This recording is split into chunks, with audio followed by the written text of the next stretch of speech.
Բարի երեկո սիրելի հեռուստադիտողներ, 5-րդ ալիքի եթերում հարցազրույցն է այսօր հյուրընկալել եմ քաղաքական գործիչ Արա Վարդանյանին։ Պարոն Վարդանյան, շնորհակալ եմ մեզ հյուրընկալելու համար։ Երեկ Վերաքննիչ դատարանում Միքայել Սրբազանի գործով հերթական նիստներ, շարունակում է կալանքի տակ մնալ այն դեպքում, երբ որ ունի լուրջ առողջական խնդիրներ, այն դեպքում, երբ որ նրան առաջադրված մեղադրանքը միջին ծանրության է եւ շատ հաճախ դատավորները այդ նույն մեղադրանքի ավելի ծանր դրսևորումների համար կամ տնային կալանք են տալիս, կամ էլ ստորագրությամբ չհեռանալու մասին որոշում են կայացնում։ Պարոն Վարդանյան, Միքայել Սրբազանի, Արշակ Սրբազանի, Մկրտիչ Սրբազանի եւ մյուսների նկատմամբ այս հետապնդումները միջև որ են գնալու։ Շնորհակալ եմ հրավերի համար, տեսեք նախ պետք է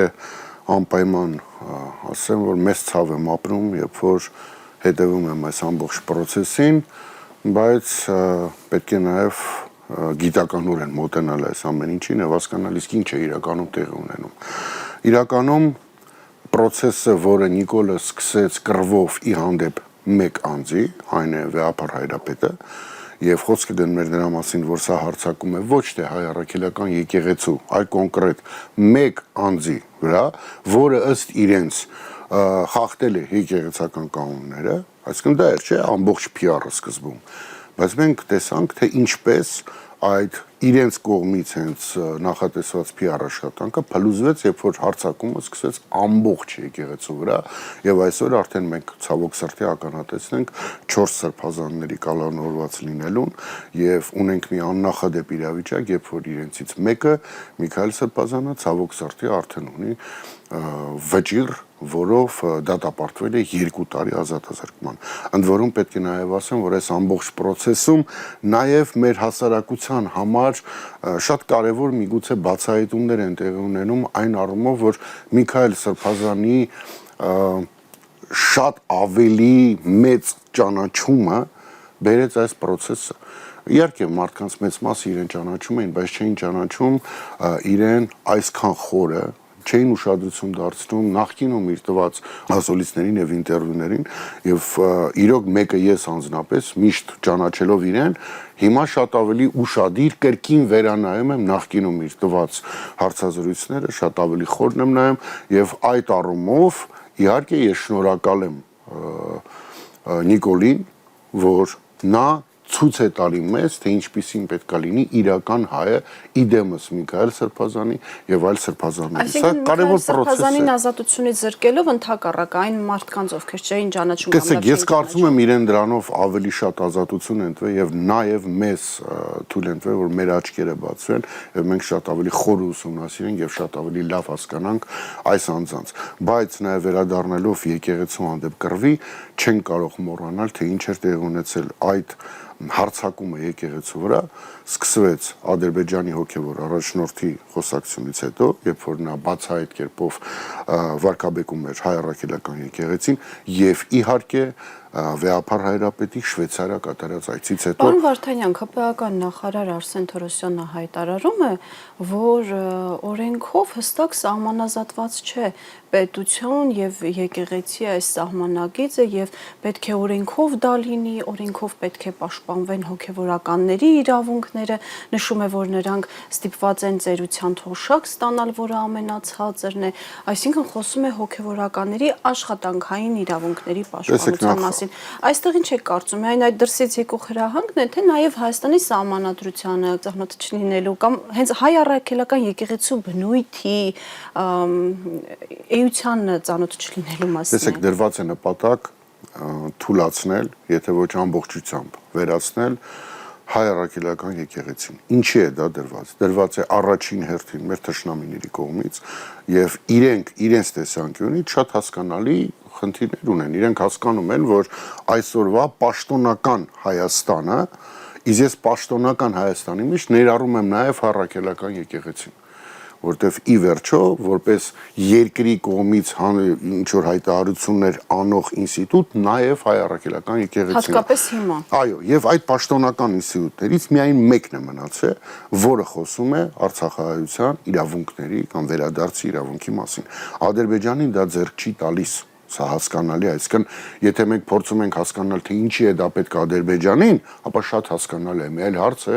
թե ինչպես կարող էր Հայաստանի Հանրապետության իշխանությունը ընդունել այդ վարքագիծը եւ անեն այլ ինչ անում է եւ մտքից գալիս է միայն կրկին նախագահ Քոչարյանի կողմից շատ փայլուն ձևակերպված միտքը, որ ես չեմ կարող պնդել, որ Նիկոլը թուրքական գործակալ է, բայց եթե լիներ գործակալ, կաներ այն ամենը, ինչ որ հիմա նա անում է։ Եվ հիմա այդ առումով նաեւ մեր ժողովուրդը պետք է հասկանա, որ հայ առաքելական եկեղեցին հավատացեք շատ ավելի զորեղ է դրսում կամ Հայաստանում։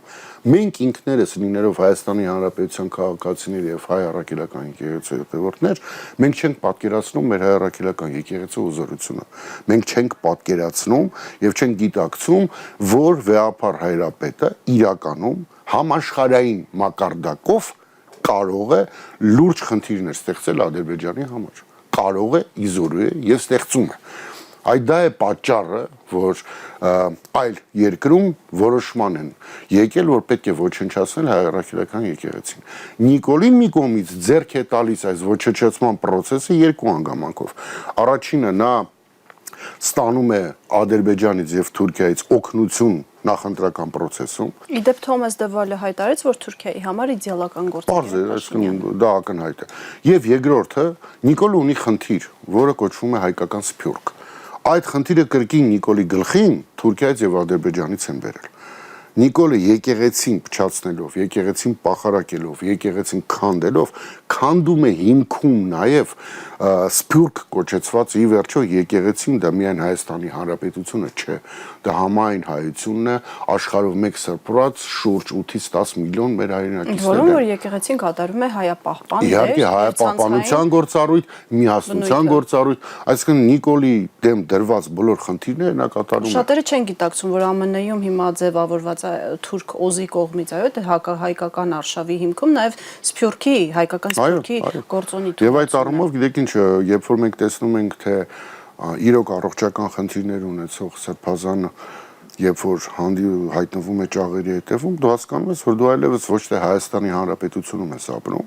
այլ ապրում ես ինչ-որ մի անհասկանալի տարածքում, որը ավելի շատ նմանեցնում է թուրքական վիլա հետ, կամ ինքնիշխան Հայաստան։ Կամ երբ դատավորը խուսափում է սրբազանին։ Տեսեք, դատավորների հարցը այս առումով մենք պետք է հասկանանք նաև հետևյալը, Սրբազանը, Միքայել Սրբազանը եւ Բագրատ Սրբազանը իրենք իրականության մեջ երկուսով դարձան իրավապահ համակարգի համար այն երկու անձը, որոնց շնորհիվ մնացած դատավորները եւ իրավապահ համակարգի աշխատակիցները սկսեցին շատ ազատորեն դատել եկեղեցականներին, բաներ անել, տարբեր քննչական գործողություններ անել, այսինքն առաջին մարդը դա հենց Միքայել Սրբազանը եւ Բագրատ Սրբազանն են։ Այսինքն նրանցով սկսվեց եկեղեցու։ Դե տեսեք, ես կասկած չունեմ, որ իրավապահ համակարգում մինչև այդ երկու գործը նույնիսկ աշխատակիցների կողմից մտնելով չեր անցնում, իրենք կարող են մտնեն Իջմիածին, իրենք կարող են մտնեն Վեհարանի շենք, իրենք կարող է բանանեն գրոհեն Վեհարանը, իրենք կարող է ինչ որ տանեն Կալանքի Սրբազանի։ Հիմա արդեն այդ քայլը անցած է, այդ կարմիր գիծը այլևս կտրված է։ Եվ հիմա երբ որ ստանում են հրաման կալանավորել կամ ձերբակալել ցանկացած այլ սրբազանի լինի, թե հոգևոր ցանկացած սպասարկող, շատ հեշտ ու հանգիստ անում են, որտեվ անցած է այդ этаպը անցած է։ Հիմա դրա համար մենք պետք է հասկանանք, որ այսօր քանդվում են, փորձում են քանդեն ոչ թե առաքելական եկեղեցին, այլ հայ գենը։ Մեր հիմքն են քանդում։ Օրինակ, ինչպես Արցախը նվիրեցին ադրբեջանցիներին։ Դա էլ չէ մեր ինքնության մի մաս է։ Դա մեր կայացման մի մաս է։ Հիմա մեր կայացման բոլոր մասերը փորձում են քանդեն եւ նոր համանդրությունով կերտեն նոր հայ։ Այդ նոր հայը չի ունենա իր հիմքում արդեն Արցախը, չի ունենա հայ առաքելական եկեղեցին։ Բայց փոխարենը կլինի Նիկոլ Փաշինյանի իրական Հայաստանը, պարոն Վարդան։ Այո, որը իրական Թուրքիա է, ոչ թե իրական Հայաստան։ Տեսեք, այսօր Բաքվում 16 հայ ռազմագերիների դատավճիռն են կարդալու։ Երեք Փաշինյանը Ալիևի հետ համատեղ ստանում է Զայեդ մարդկային եղբայրության այդ մրցանակը եւ հայտարարում է Նիկոլ Փաշինյանը, որ Հայաստանի եւ Ադրբեջանի միջև խաղաղության համաձայնագիրը չէր ստորագրվի։ Ասում է, որ դա հնարավոր եղավ, որովհետեւ Ադրբեջանն ու Հայաստանը եկան այն գիտակցման, որ հակամարտությունը պետք է ավարտել, այլապես դա տասնյակ տարիներ կարող է դժբախտացնել հազարավոր մարդկանց։ Որ պահին Նիկոլ Փաշինյանն ու Ալիևը հասկացան, որ հենց այդ կետում, այդ պայմաններով ու այդ ձևով պետք է հակամարտությունը ավարտվեր, ինչպես ինքն է նշում։ Տեսեք, նախ ես այն մարդկանց եմ, որը ի սկզբանե կասկած չուներ, որ այս իշխանությունը զավթածները եկել են իշխանության հենց այդ նպատակով։ Տեսեք, դրսի ուժերով խոսում է այն մասին, որ սա հստակ ծրագիր է եղել, ոչ թե միշտ է հստակ ծրագիր եղել։ Գիտեք, երբ որ եթե հստակ ծրագիր չլիներ, կան շատ քայլեր, որոնք մենք այդ բանը չենք դիտարկել լրջորեն, կարծեն ենք դե լավ, դե բանը անում են, բայց երբ որ անցնում է 7 տարի եւ դու փորձում ես հետ գնալու ամեն քայլը հասկանալ, դու հասկանում ես, որ սա ոչ թե ինչ որ անկապ իրարից կապ չունեցող քայլեր են, այլ բոլորը մի ծրագրի մաս են, այդ թվում օրինակ համար պատմության դասագրքերի փոփոխությունները։ Այսինքն այս մարդիկ եկած օրվանից նախապատրաստել են ամեն ինչը, որ այսօր անեն սա։ Թե ինչ է նախապատրաստված հետո, ես մոտավորապես հասկանում եմ, բայց շատ կարևոր է, որ դա հասկանա նաև մեր ժողովուրդը։ Իմ համար որպես հայ անհասկանալի, անընդունելի եւ ահա որ ցավալի է, որ այսօր Ադրբեջանում պետք է կարդացվի Արցախի հանրապետության ռազմաքաղաքական ղեկավարության վճիռը, բայց դրանից 1 օր առաջ Հայաստանի հանրապետության ղեկավարը հանդիպում է Ադրբեջանի ղեկավարին եւ ոչ մի խոսք դրա մասին։ Ինձ համար անընդունելի է, որ դրանից հետո Հայաստանի Ադրբեջանի ղեկավարները ստանում են խաղաղության մրցանակ։ Ուզում եմ հասկանամ խաղաղության մրցանակը ինչի համար է ստանում Ալիևը։ Նրա համար, որ հազարներով հայ զինվորները սպանդի են։ Այստեղ այն հարցն է, թե Հայաստանի ղեկավարը ինչ գործ ունի այդտեղ Ալիևի։ Հայաստանի ղեկավարը ցավոք սրտի պետք է նորից ասենք, Հայաստանի ղեկավարը այլևս Հայաստանի Հանրապետության ղեկավար չէ։ Նա մարդ է, որը նշանակված է այս տարածաշրջանում այսքան մասը վերահսկելու համար եւ հրամաններ է ստանում տարբեր երկրներից։ Այդ երկրները ոչ միայն Թուրքիան եւ Ադրբեջանն են, դրանք նաեւ կարող լինեն Իսրայելը, Մեծ Բրիտանիան եւ ԱՄՆ-ն։ Այսինքն այս մարդը այստեղ է բավարարելու բոլորի ցանկությունները ի հաշիվ մի բանի՝ իշխանության մնալու եւ արհեստանալու։ Վերջ։ Պարոն Վարդանյան, անդրադառնանք J.D. Vance-ի այցին, ԱՄՆ փոխնախագահը այցելելու է Հայաստան եւ Ադրբեջան, իհարկե Թրամփի հայտնի հրապարակումից որոշակի պատկերացում ունենք, սակայն իրականում այդ այցի հիմնական նպատակը ըստ որն է լինելու, ինչ ակնկալ ենք։ Տեսեք, հարցին պատասխանելու մի քիչ հետ պետք է գնանք, հասկանանք այդ trip կոչեցվածը իրականում ինչ է։ Տեսեք, մի հետարքիր համեմատում կանեմ, ինձ թվում է մեզ դիտողները բոլորը կհամաձայնվեն սրա հետ։ Եկեք վերհիշենք ինչպես հանձնվեց Արցախը։ Արցախը հանձնվեց վերջնական, 2022 չէ, եթե չեմ սխալվում թվականը, երբ որ Պրագայում Նիկոլը ճանաչեց Ադրբեջանի տարածքային ամբողջականությունը ներառելով Արցախի հանրապետությունը։ Մեր դիտողները կհիշեն, որ դա հենց այն ժամանակ էր, երբ որ Ռուսաստանը լրջագույն խնդիրներ սկսեց ունենալ ռազմաճակատում Ուկրաինայի բախման ժամանակ։ Խերսոնից սկսեցին հետ նահանջել, այսինքն բոլորի մոտ ստեղծեց տպավորություն, որ Ռուսաստանը պարտվում է պատերազմում։ Այդ ֆոնի վրա Նիկոլը վազում է Բրյուսել, Պրագա եւ հանձնում է Արցախը։ Այն Արցախը, որում կանգնած են ռուս խաղաղապահները։ Ընդ որում բոլորին նաև հասկանալի չէ, որ 1200 խաղաղապահ չէր կարող զսպել ադրբեջանական բանակը։ Ընդ որում խաղաղապահի մանդատ ունեցող։ Խաղաղապահի մանդատ ունեցող։ Այսինքն ուզում եմ, որ մեզ լսողները շատ հստակ հասկանան, որ երբ հանձնվեց Արցախ, հանձնվեց այն ժամանակ, երբ Ռուսաստանը ուներ լրջագույն խնդիր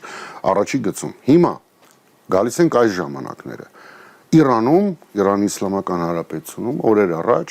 լրջագույն պրոտեստային ալիքեր չէ բարձացե, հազարներով մարդիկ են զոհվել, իրոք ստեղծվել էր տպավորություն, այո, եւ ստեղծվել էր տպավորություն կրկին ամբողջ աշխարհում, որ հեսա Իրանի իշխանությունը հրաժարվելու է կամ փախնելու է։ Այդ պահին Հայաստանի արտգործնախարարը գնում է Ամերիկա եւ հայտարարում են այնտեղից արդեն, որ տրիպի այդ մասնաբաժինները 74-26%։ Հիմա ինչ եմ ուզում դրանով, որ մեծ լսողները հասկանան, որ տեսեք հենց մեր դաշնակիցները ունեն մեն պրոբլեմ, մենք չգիտես խի վազում ենք այլ երկիր եւ ի վնաս այդ դաշնակցի առաջնահերթությունները ինչ որ բաներ ենք ստորագրում եւ հայտարարում։ նույնն է։ Սա շատ կարևոր կապ է, որ մեր լսարանը եւ մեր բոլոր հայրենակիցները պետք է հասկանան։ Ռուսաստանը ուներ դժվարություններ ֆրոնտում, Նիկոլը վազեց հանձնեց Արցախը, Իրանը ուներ ներքին խնդիրներ, Արադ Միրզոյանը վազեց եւ եկեք այսպես ասենք հանձնեց Սյունիքի մի մասը։ Հիմա ինչքան էլ իրանք ասեն, որ ինքնիշխան Հայաստան է, ամերիկացիները ասեն, որ ինքնիշխանությունը ամբողջությամբ պահպանվում է, բան ես էլ ասում չի պահպանվում։ Այսինքն գետնի վրա իրավիճակը այլ է։ Գետնի վրա իրավիճակը շատ պարզ է, գետնի վրա այդ տրիպ կոչեցվածով ստեղծում է մի միջանցք, որը ծառայելու է Ադրբեջանի եւ Թուրքիայի շահերին։ Նախ եւ առաջ Քոչարյանն էլ ասաց, որ դա հայ-ամերիկյան։ Ռոբերտ Քոչարյանը կրկին փայլուն բան արեց, հա միտք ասեց, որ հայ-ամերիկյան համագործակցությամբ արվում է մի ծրագիր, որի շահառուն Թուրքիան եւ Ադրբեջանն են։ Ես սա շատ կարեւոր է։ Կրկին, եթե խոսքը գնում է տարանցիկ ինչ որ միջանցքի մասին, լավ, այդ միջանցքը որպես շահառու նաև պետք է դիտարկել Չինաստանին։ Այսինքն մենք պետք է հիմա հասկանանք, որ Հայաստանի ղեկավարությունը գնում է մի քայլի, որից ակնհայտնորեն անբավարարված են մնալու, եթե ոչ ասենք զայրացած են մնալու, առնվազն երկու երկիր՝ Իրան, Չինաստան։ Ես խոսում եմ առնվազն երկու երկիր։ Հասկանում եք։ Չնայած Ռուսաստանից էլ է։ Ռուսաստանը ակնհայտ է, բայց ուզում եմ որ մեծ լսողները դա հասկանան, որ հենց մեր դաշնակիցները ունեն ինչ որ խնդիրներ, մենք չգիտես խի փոխանակ իրենց կողքը կանգնեն, կամ փորձենք ինչ որ բանով սատար կանգնել, կամ գոնը իրենց դեմ չգնանք, մենք անում ենք խայտառակ քայլեր, որոնք միանշանակորեն հետո ազդելու են մեր ապագայի վրա։ Եվ այստեղ գիտեք, քանի որ խոսացինք Միքայել Սրբազանի մասին, փայլուն խոսքեր է ասել իր մի հարցազրույցում, որը վերջերս նայեցի, երբ որ իրան հարցնում են մենք լավ բարեկամներ ունենք որպես երկիր։ Ինքը ասում է փայլուն միտք, ասում է լավ բարեկամ ունենալու համար դու ինքդ պետք է լինես լավ բարեկամ առաջերտին։ Մենք այդ լավ բարեկամի դերը այսօր չունենք, որտեղ մենք դավաճանում ենք մեր բոլոր դաշնակիցներին։ Պարոն Վարդանյան, ձեր ներկայացրած այս իրավիճակի կոնտեքստում J.D. Vance-ի այցից ինչ ակնկալենք։ Այս քաղաքական է։ Այցի նպատակը նաև որ ԱՄՆ-ն կրկին ցույց տա իր ազդեցության աստիճանը Հայաստանում եւ Ադրբեջանում, սա ակնհայտ է։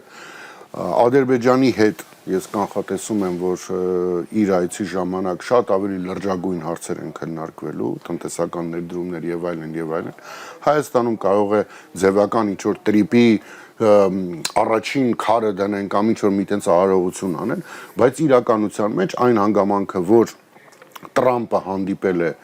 Ալիևի հետ վերջի անգամ, բայց չի հանդիպել Նիկոլի հետ, խոսում են նրա մասին, որ այս ծրագրի շահառուն Ադրբեջանն է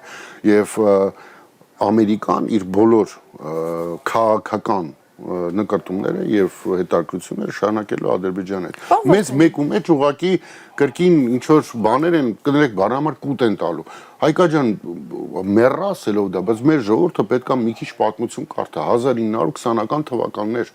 Եթե իրենք հիշեն Ուիլսոնյան Ամերիկայի նախագահի Ուիլսոնի արտահայտությունները Հայաստանի, այն ժամանակվա Հայաստանի եւ հայերի մասին, ուղղակի կհասկանան թե ինչ է կատարվում։ Այն ժամանակ թե Ամերիկան, թե Ֆրանսիան, թե տարբեր այլ երկրներ, Կանադա, Մեծ Բրիտանիա հայտարարում են, որ հայերը պետք է անկախ լինեն, Սևրի պայմանագիր են գովաբանում, ասում են, հեսա ծովիսով նորից Հայաստանա լինելու։ Ինչ ստացանք վերջում։ Հիմա նույնը այստեղ է, տեսեք, այս ռեգիոնում մենք ունենք խնդիրներ եւ ինչքան է ասեն խաղաղություն է, մեկ է խնդիրները կան Ադրբեջանի հետ։ Ի վերջո հասկանանք սա թրիփ է, Թրամփի ուղի է, թե Զանգեզուրի միջանցք, որովհետև իշխանության ներկայացուցիչներն ու նրանց արբանյակները Զանգեզուրի միջանցք, եթե անվանում ես, ասում են հիբրիդային պատերազմի մասնակից է ընդդեմ Հայաստանի, բայց նույն իրենց ադրբեջանցի խաղաղասեր գործընկերները, խաղաղասեր իհարկե ճակերտների մեջ, նույն Եվրախորհրդարանում Արարատ Միրզոյան դիմելիս խոսում են Զանգեզուրի միջանցքի մասին։ Հիմա սրանցից ո՞րն է։ Մյուս կողմից էլ տեսեք, իշխանությունները Հայաստանի բնակչությանը խոստանում են միլիոնավոր միգուցե նույնիսկ միլիարդավոր դոլարների ներդրումներ, որ կյանքը լավանալու է, նոր ներհոսքեր դրամի, աշխատատեղեր եւ այլն։ Տեսեք, սա իրականում ըստ իս իմ վերլուծությունը ցույց է տալի, որ սա ուղղակի միջանցք է, այդ միջանցքը նախատեսված է առաջին հերթին Թուրքիան եւ Ադրբեջանը ցամաքային կապով ապահովելու համար։ Հիմա չունեն իրար մեջ ցամաքային կապ, հիմա մեր հաշվին ունենալու են։ Այսինքն թրիփ անվանեն, Թրամփի ուղի անվանեն, դա Հայաստանի նաեւ կա քաղաքական մաս այն է, որ ԱՄՆ-ն ատամներ է ցույց տալի Իրանին եւ Ռուսաստանին։ Սա էլ քաղաքական մաս է։ Հիմա Հայաստանը դրա մեջ իհարկե, որտեղ ապրում են հայեր։ Իհարկե միանշանակ, այսինքն Հայաստանը սրա մեջ ոչ մի բան չի շահում։ Եվ իրոք ինչպես նախագահ Քոչարյանը վերջի ասուլիսին նշեց, Տրիպի կամ Տրամպի ուղու ծրագրի լրջությունը կարող է ապահովել, եթե այդ ծրագրում մենք կարողանանք ներգրավել առնվազն եւս մեկ խաղացող, ինչպիսին է օրինակ Չինաստանը։ Ես տեսնում եմ Չինաստանը եւ Ռուսաստանը, ինչպես եւ նախագահը նշեց։ Հիմա փոխանակ մենք դա անենք, մենք հակադրվում ենք բոլորին, դրա դիմաց ստանալով ոչինչ։ Հասկանում եք, եթե Աստված մի առասի, Հայկա ջան, տեսեք, մեր անվտանգային համակարգը վատ, լավ այսօր կապված է հապկի հետ։ Հիմա ինչքան մենք հայտարարենք, որ пассив ենք, ես ընկերն ենք դադարեցրել։ Կամ Իսկանդերը 10%-ով է կրակել։ Բայց էսա, փաստը է դա։ Մեր թշնամի պետության Ադրբեջանի անվտանգային համակարգը կապված է ՆԱՏՕ-ի երկրորդ բանակի հետ, Թուրքիայի հետ։ Հիմա այս հարցը իմ մոտ ծագում, էլի, ես չեմ ուզում վատատես լինեմ, բայց Աստված մի առասցե, եթե վաղը Թուրքիան կամ Ադրբեջանը որոշեն հարձակվեն Հայաստանի վրա, ով է մեզ սատար կանգնելու եւ ով է մեզ պաշտպանելու։ Կոնկրետ հարց։ Եթե դու հապկետ սառացրել ես, ում ես դիմելու։ Բայց ինչ պատերազմով Վարդանյան խաղաղության մասին է խոսում Նիկոլ Փաշինյանը։ Ասում է 40 տարվա ընթացքում հնարավոր չէր ասել Ադրբեջան, Հայաստան եւ խաղաղություն բառերը միասին։ Սա ուրիշ խաբկանք է, որը շատ ավելի ծանր է նստել մեր ժողովրդի վրա, որտեղ ես պնդում եմ, որ սա խաղաղություն չէ։ Սա իրականում Ադրբեջանի եւ Թուրքիայի կողմից գրված ծրագիր է, որով իրենք ամեն տարի Հայաստանից ինչ որ բան ստանալու են, այդքան ժամանակ մինչեւ այստեղ այ չմնա։ Եվ Թուրքիան կանգնեմ առաջ եւ ասեմ մեր սիրելի ժողովրդին դիմելով. Եթե Նիկոլ Փաշինյանը վերարտադրվի, ես ասում եմ կոնկրետ քայլեր, որոնք իրականացվել են շատ արագ։ Առաջինը Հայաստան-Վրաստան կապը այլևս չի լինելու։ Այդ տարածքը հանձնվելու է Ադրբեջանին։ Սահմանազատման եւ միանշանակ սահմանազատման արդյունքում Հայաստան-Վրաստան ուղիղ կապը կորելու է։ Եнд որում ձեզ ասեմ, որ մեր ժողովրդին հիմիկվանից պատրաստում են նրան, որ ներսում լուրջ քննարկումներ չսկսվեն, որտեղ մեր ժողովրդին արդեն սովորացնում են, որ Ադրբեջանից ապրանք է գալի Հայաստան։ Նույնիսկ եթե դուք տեսնեք այս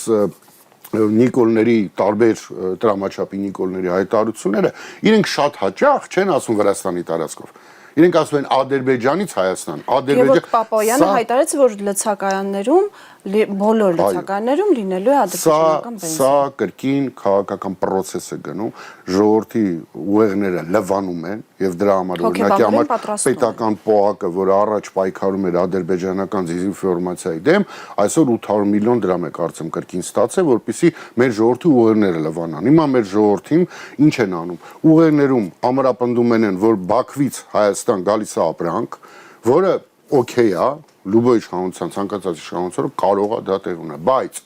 մեզ նախապատրաստում են նրան, որ երբ որ Հայաստան-Վրաստան կապը փակվի, ոնց ասեմ, շուխուր չլինի էլ, ինձ մարդկացին ադելա, դե ոչինչ, հիմա մեկը Բաքվից գալիս է ամիջ։ Պարոն Վարդանյան, անդրադառնանք նախընտրական իրավիճակին։ Ընդդիմությունն ասում է, այս ձեր թվարկած սցենարներից խուսափելու համար պետք է գնալ ընտրատեղամաս եւ քննարկել ընդդիմության ցանկացած տեխնացուի օգտին կամ քաղաքական ուժի օգտին, բայց ոչ Նիկոլ Փաշինյանի ու իր քաղաքական թիմի օգտին։ Հիմա ինչպիսին են ձեր վերլուծությունները այդ դժգոհ մասան, որը դժգոհ է Նիկոլ Փաշինյանից, կհասնի ընտրատեղամաս, որովհետև շատ ընտրողներ պարզապես չեն մասնակցում ընտրություններին։ Տեսեք, մեր համընդհանուր ընդդիմության գլխավորագույն գործոնը այս նախընտրական պայքարում պետք է հենց դա լինի, որպեսզի առաջինը մենք կարողանանք համոզել մարդկանց, որ ֆիզիկապես գնան եւ կատարեն իրենց քվեարկությունը։ Իսկ ժամանակ կա, շատ կարճ։ Ժամանակ կա, չէ, ժամանակ կա, ես կարծում եմ, որ կարող ենք, եթե ճիշտ աշխատենք այդ ամենին ասել, եւ երկրորդ ամենակարևորը, կրկնում եմ, պետք է ժողովուրդը հասկանա, թե այդ քվեի արժեքը ինչ կլինի, եթե Նիկոլը վերարտադրվի։ Ես ասեցի մեկ բան, որ կփակվի հայ-վրացական, ասում երկրորդը, կփակվի հայ-իրանականը, ու ասում եմ երրորդը, դուք սկսելու եք երազել գտնել ճանապարհ, ինչպես փախնել Հայաստանից։ Սա միանշանակ է լինելու, եւ պատերազմը Ադրբեջանը չի սկսում, որտեվ այդ ամենը խոստացած է իրան եւ ինքը քիչ-քիչ է ստանում։ Մարտիկ པարս հարցի պատասխան տոտան։ Մենք սկսել ենք սահմանազատումը, չէ, Հայաստանի եւ Ադրբեջանի միջեւ։ Այսպես կոչված սահմանազատումը, հայտնի չի ինչի։ Վերջին մի տարում ինչի ոչ մի բան չի սահմանազատվել։ Սպասում են ընտրությունների։ Իհարկե, սպասում են ընտրությունների, որտեվ ցանկացած սահմանազատում, որը Նիկոլի օրոք արվում է, ինքը բերելու է կրկնակի տարածքների հանձնման։ Դրա համար մեր ժողովուրդը թող աչքերը բացի, ականջներն է բացի ու լսի այս ամենը, հասկանա, որ իրականության մեջ մեր ժողովրդին ծուղակն են գցում։ Արցախում էլ շատ մարդիկ Հայկաջան չէին պատկերացնում, թե ինչ կարող է լինել։ Մինչև չեղավ։ Հասկանում եք, հիմա ես չեմ ուզում ինչ որ բայի ես ու դուք Ֆրանսիայի տաղավարում TV5-ի նստած, որպես սփյուռքահայեր, որպես սփյուռքահայեր նստենք ու խոսանք, որ ինչպես մենք կորցրեցինք մեր հայրենիքը։ Ես ուզում եմ այստեղ ապրեմ, ես ուզում եմ դուք այստեղ ապրեք, բոլորը այստեղ ապրեն եւ հանգիստ ապրեն, արժանահավատ ապրեն եւ խաղաղության մեջ ապրեն։ Բայց այդ խաղաղության համար մենք պետք է ճիշտ քայլեր ձեռնարկենք եւ այդ ճիշտ քայլերից առաջին այս իշխանությունը ձերբազատվել է։ Պարոն Վարդանյան, տեսեք, սահմանազատման, սահմանագծման հարցերը շարքային քաղաքացիների կամ մի կտոր հացը շատ դժվար վաստակող քաղաքացու համար կարող է անհասկանալի վերացական երևույթ թվալ, հատկապես եթե դա իրենից հեռու է։ Բայց պարգևավճարները, որոնք բավականին աղմուկ հանեցին, թոշակառուների հետ կապված հայտարարությունները, որ թոշակառուները կյանք ապրած մարդիկ, որոնք նաև ամենայն հավանականությամբ շատ ավելի լավ կրթություն ունեն, քան իշխանության բազմաթիվ ներկայացուցիչներ, շատ լավ հասկանում են ինչպես տնօրինել ֆինանսը, չեն կարողանա ծախսել 10,000 դրամը, որովհետև չեն հասկանա, թե ինչ անել դրա հետ։ Այս ամեն ինչը ազդում է արդյոք հանրության վրա։ Տեսեք, թեպետ ազդում է, բայց այստեղ մի բանով պետք է իմ միտքը մի քիչ այլ ձև շարադրեմ պարգևավճարների հետ կապված։ Տեսեք, ես կուրորեն համոզված եմ, որ Նիկոլի եւ իր թիմակիցների ամենախոցելի տեղը եւ այսպես կոչված տեղը, որից իրանք իրոք վախում են, Աքիլեսյան գարշապարը նույնիսկ կարելի ասել, դա կոռուպցիան է։ Ինչի եմ սա ասում։ Հիմա ձեզ ասեմ։ Չկա կոռուպցիա Նիկոլ Փաշինյանի։ Հիմա տեսեք, ես չեմ զարմանա, եթե մի օր պարզվի, որ այդ պարգևավճարների ինֆորմացիան հատուկ է արտահոսք տեղ ունեցել, որպիսի ժողովրդի մեջ սկսի քննարկվել, որ օրինակ ինչ որ նախարար ստացել է 10 միլիոն դրամ։ Եվ ասեմ ինչու։ Որովհետև դա շատ ավելի շահավետ է, կամ եթե քննարկեմ, որ այդ նախարարը կաշառակեր է։ Անգլերեն դա կոչվում է damage control, այսինքն դու գցում ես թեմա, որ այս 10 միլիոն դրամ, այո, փնովեք ինձ, որ ես 10 միլիոն դրամ եմ ստացել, բայց ես կաշառակեր չեմ։ Ես կրկնում եմ, Նիկոլի իշխանության ամենաթույլ կողմը հենց կաշառակերությունն է, որում իրանք ոտից գլուխ թաթախված են։ Ոտից գլուխ են թաթախված։ Այսինքն իրենց մաքրագործեցին կաշառակերության նաև քրեական հոդվածը։ Հայկա ջան, փոխանակ մենք օրինակ, ինչպես Աննա Գրիգորյանը շատ հաճախ սիրում է խոսալ անիֆի մասին, հիմա մենք անիֆի մասին խոսալու փոխարեն խոսում ենք պարգևավճարի մասին։ Պարգևավճարը իհարկե եւս կոռուպցիայի մի տեսակ է, բայց ժողովրդի աչքերում Նիկոլին պարգևավճարը շատ ավելի քիչ վնաս է բերում կամ կոռուպցիոն սկանդալ։ Հասկանում եք, այսինքն երբ որ հասարակության մեջ սկսում են հարցեր տարածվել, արդ ոնց եղավ սա նորաթուխ падգամավորները, որ առաջ, չգիտեմ, առաքիչ էին կամ բարմեն էին, տունա որ առնում են, այդ մարդկանց հարցերը օդում կախված բավարարում են պարգևավճարը, ասում են դե հեսա պարգևավճարներ է ստացել։ Հիմա նորից է, այո, իհարկե թեման ինքը իրանով արտառոց է, որտեղ այս մարդիկ ի վերջո պարգևավճարի արժանի էլ չէին։ Այսինքն հայրենիք հանձնողը, հայրենիքի տնտեսությունը քանդողը ինչի պիտի պարգևավճար ստանա, բայց կրկնում եմ, այստեղ զուտ հոգեբանական պահ, որ ինչի մեջ քեզ մեղադրեն պարգևավճար ստանալու, թե կոռուպցիոն սխեմաների մեջ մասնակցելու։ Դրա համար ուշադրության շեղում է։ Իմ կարծիքը այդպիսին է, որ այս պարգևավճարների թեման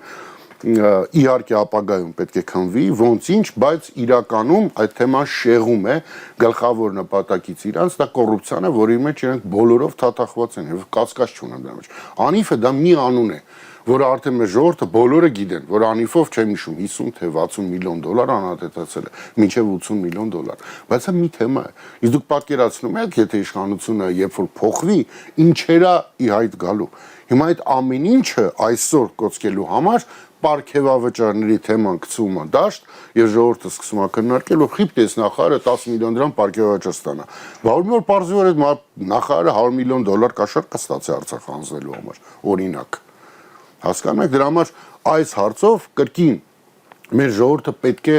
հասկանա հետեւյալը, որ այս իշխանությունը ձեզ խաբել է 18-ին, այս իշխանությունը ձեզ խաբել է 21-ին, այս իշխանությունը ձեզ խաբում է այսօր, խաբում է խոստանալով խաղաղություն, ես էլ ասում եմ, այն խաղաղությունը, որ այս իշխանությունը ձեզ խոստանում է, դուք կարողանաք վայելել Հայաստանից դուրս, որովհետև ընտրություններից անմիջապես հետո, եթե Աստված մի առասցե Նիկոլը վերընտրվի, ապա փոխվելու է սահմանադրությունը, փակվելու է հայ-վրացական սահմանը, փակվելու է հայ-իրանական սահմանը, եւ մենք դառնալու ենք Ադրբեջանի եւ Թուրքիայի գերի, ընդ որում դադարեցվելու է նաեւ ատոմակայանի աշխատանքը։ Ինչքան է սա հնչում է վախենալու, սա իրականությունն է։ Սա նույն այն իրականությունն է, որը ժամանակին մենք ասում ենք, որ սրանք Արցախը հանձնելու են։ Այն ժամանակ դա հնչում էր շատ դաժան, մեր ասում են, դե լավ, դե ինչ եք ասում, բայց տեղի ունեցավ դա։ Ես չեմ ուզում, որ այս ասածները տեղի ունենան, բայց կունենան, եթե մեր ժողովուրդը սխալ ընտրություն կատարի։ Այսինքն 2026-ին ամփոփելով մեր զրույցը, հայը հնարավորություն ունի փոխելու իրերի Հայ հնարավորություն ունի հայ մնալու։ Հայ հնարավորություն ունի Հայաստանի քաղաքացի մնալ։ Հայաստանի քաղաքացի մնալ։ Հայ հնարավորություն ունի հայ առաքելական եկեղեցի գնալ։ Հայ հնարավորություն ունի պարծենալ, որ ինքը հայ է։ Եթե մենք ուզում ենք հայ մնանք, մենք ուղղակի չունենք այլ ընտրանք կամ ձերբազատվենք այս իշխանությունից։ Եթե մենք ուզում ենք հայ չմնանք, Հայաստանի քաղաքացիները։ Այո, տեսեք, ընտրությունը շատ պարզ է։ Հայ ես ուզում մնաս, թե ոչ։ Որտեվ աշխարհի քաղաքացի, ինչպես շատ այլ երկրներում կան, դու կարող ես լինել Ֆինլանդիայում, Նորվեգիայում, չգիտեմ, Ավստրիայում, բայց մեր տեղանքը այնպիսինն է, որ մեր ճակատին գրած է պայքար։ Մենք պետք է անընդհատ պայքարենք այս մի բուռ հողի վրա ապրելու իրավունքի համար, եւ այդ պայքարը անպայման չի ռազմական անդադ դրսևորում ունենա։ Այդ պայքարը առաջի հերթին պայմանավորված է նրանով, որ մենք պետք է ամուր կանգնենք այս հողի վրա, ամեն մետրի համար կռիվ տանք եւ անենք այնպես, որ մեր հարևանների մտքով չանցնի մեր արձակվել, ինչպես վիճակներ 98-ից 2008 նախագահ Քոչարյանի կառավարման տարիներին, եւ դա էլ հա նախագահ Քոչարյանը միշտ զգում եմ, որ իր դուրը արդեն չի գալի անընդհատ հիշացնել դա, բայց երևի մարդկանց բաներում ինչ որ գլխներում մոռացություն է, ինչ որ մթագնացություն է եկել։ Հիշեք ինչպես է կապրի 98-ից 2008։ Թող հիշեն, որ հենց այդ տարիներին է, հա, նախագահ Քոչարյանը փոքր եւ միջին բիզնեսի ուղակի կնքահայրն է։ Ուղակի կնքահայր, հենց իր ղեկավարման ժամանակ այդ ոլորտը բիզնեսի փոքր եւ միջին ձեռնարկատիրությունը ահռելի քայլերով զարգացավ։ Իսկ հիմա փոքր ու միջին բիզնեսը սնանկանում է, փակվում է։ Հիմա բոլոր բիզնեսմենները խնդրեմ ունեն։ Եվ դա էլ հա բիզնեսմեններն է պետք է հասկանան։ Ես հասկանում եմ, բացահայտ չեն կարող անդիմության օգնել, բայց թող հասկանան, որ այս իշխանությունը այլևս ռեսուրս էլ չունի ապահովելու այն միլիարդավոր դրամները, որոնք իրենք ամեն ամիս ծախսում են իրավապահ համակարգի վրա, հա, պարեկների եւ այլ բաների վրա եւ իրանց պրեմիաների վրա։ Այդ ամեն ինչը բիզնեսմենների ջանից է գալու։ Հարկայինը տերոր է սկսելու, եթե Նիկոլը նորից վերընտրվի։ Միջև ընտրություններ ձեզ հանգիստ են տալու ընտրություններից, հետո կսկսվի նաև հարկային տերոր։ Դրա համար թող բոլորը այդ որոշումը իրենց մեջ կատարեն եւ ճիշտ ընտրություն անեն, բայց հիմքում ունենալով པարզ հարց, ես հայ եմ ուզում մնալ, թե ոչ։ Եթե հայ ես ուզում մնալ, ուրեմն Նիկոլին չես կարող ընտրել։ Ընտրությունը բավականին մեծ է լինելու, ըստ իս։ Այդ ընտրությունում պետք է ճիշտ կողմնորոշվել, պատասխանել այդ པարզ հարցին եւ գնալ ընտրատարածք եւ անպայման քվեարկել, որովհետեւ դա էլ չի գալի ժողովրդի մեջ տարածել, որ ընտրություններով բան չի փոխվում։ Փոխվում է, հենց ընտրություններով է փոխվում։ Եվ ամեն մի քվեն ունի իր կարողությունը։ Այո, երբ որ հիմնադրամի ղեկավարի մի անգամ մենք մի լոզունգ ունեինք Սելեթոնի, միասին քիչ-քիչ կարող ենք ամեն ինչ։ Հիմա այդ բանն է, որ գյուղ կանգնի գերանք կոտրի։ Հիմա այդ բանը, որ բոլորը ձեր-ձերքի տված, պետքա վերահաստատենք, որ մենք հայ ենք։ Պարոն Վարդանյան, շնորհակալ եմ հետաքրքիր զրույցի համար։ Հիշեցնեմ այսօրվա իմ հյուրն էր քաղաքական գործիչ Արա Վարդանյանը, կհանդիպենք վաղը։